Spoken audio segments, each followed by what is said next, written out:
first want to acknowledge two people, and they'll probably say a few words down the line. Alan Payton, who worked with me on redistricting 20 years ago for an effort that we did with the Special Masters, and David Salaberry, who's the head of the California Conservative Action Group. Now, mindful, I was not going to get involved with state redistricting. I was going to deal with BART redistricting, with local redistricting, but you know, I figured that whatever. I actually trusted that, you know, by having an independent panel of citizens that we'd have fair lines, and I didn't really have to worry about it. Well, I was introduced by Louise Bueller to David's efforts, and ultimately got sucked into the process and ended up with line drawing and submitting proposals under CCAG's titles. It was a very interesting process, and Carol will be able to tell you more about the process. I'd like to talk about a little bit of the product. First, I'm not as interested of the inside baseball as to who's on first and who's on second. And because, you know, office holders come and go, but the question is interests remain the same. And the whole issue of fair redistricting under good government principles, I'll stand up if you can't hear me, is that you want to... Oh, fine. Is that you want to have compact districts that represent communities of interest, that recognize geographic boundaries, and that they're contiguous. Now, Phil Burton, when he did redistricting in 1981, did what it was called his contribution to modern art. There was a district that he created for his brother, John Burton, and John Burton almost lost to Dennis McQuaid in 1980. And so it was a district that included the northern part of Daly City, everything east of 101, so all of Bayview, Hunters Point, the Tenderloin, and the Western Addition. Then it stopped in Chinatown. You had to take a submarine to get over to the Marin headlands, including all of Marin County, then bypass Sonoma and Napa County, including the city of Vallejo. That was a congressional district. The only way it was contiguous was at low tide. And you'd have to wear these pontoons or whatever to go across the mud flats. Well, there are other districts, frankly, that we've seen that are not, that make absolutely no sense. And unfortunately, the redistricting commission, that's going to go over big. The redistricting commission, the redistricting commission did almost exactly what happened 10 years ago when they had the partisan gerrymandering. The cities of Visalia and Tulare, which are between Fresno and Bakersfield, were hooked up with San Bernardino County, and the district went all the way to the Colorado River.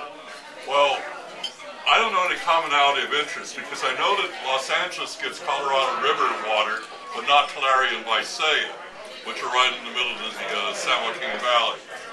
So it's really important that you cover good government principles. Unfortunately, there was a problem when Prop 11 and 20 were drawn.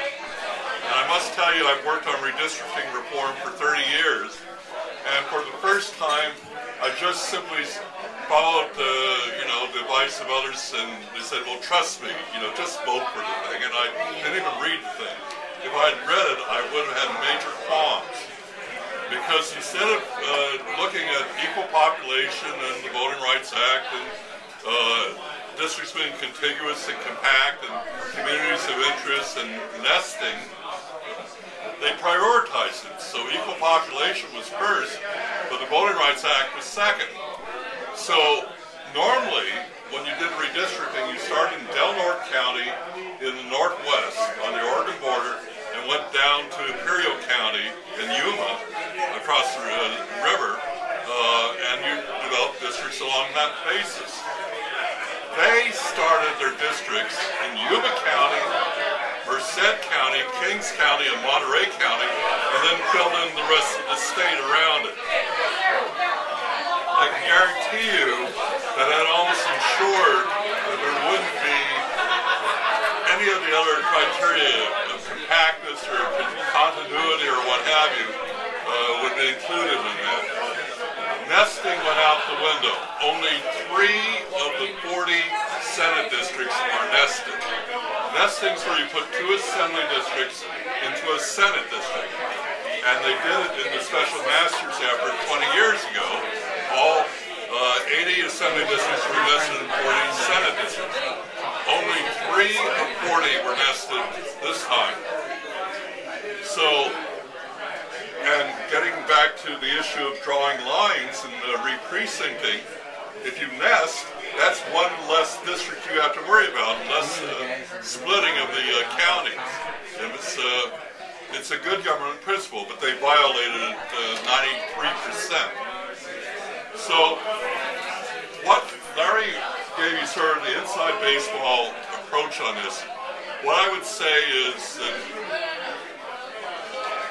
the Bay Area is 20.1% Republican now. When Al and I were working on redistricting 20 years ago, it was 31% Republican. We could create 6 to 8 districts in which a Republican would be competitive. Now, 3 would be the maximum that you could create, and they'd all be basically east and East Bay Hills. We got 2 of those 3. We got 1 assembly district, which we have a really good chance of winning when it becomes an open seat. The Senate district's competitive. The congressional district didn't materialize. It's only 26% Republican in one part and 23% in the other part. Not good.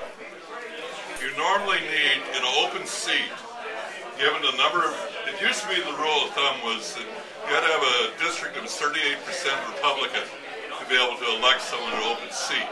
That's dropped to 30%, and the reason for that is that there's so many independents now, they split, 50-50.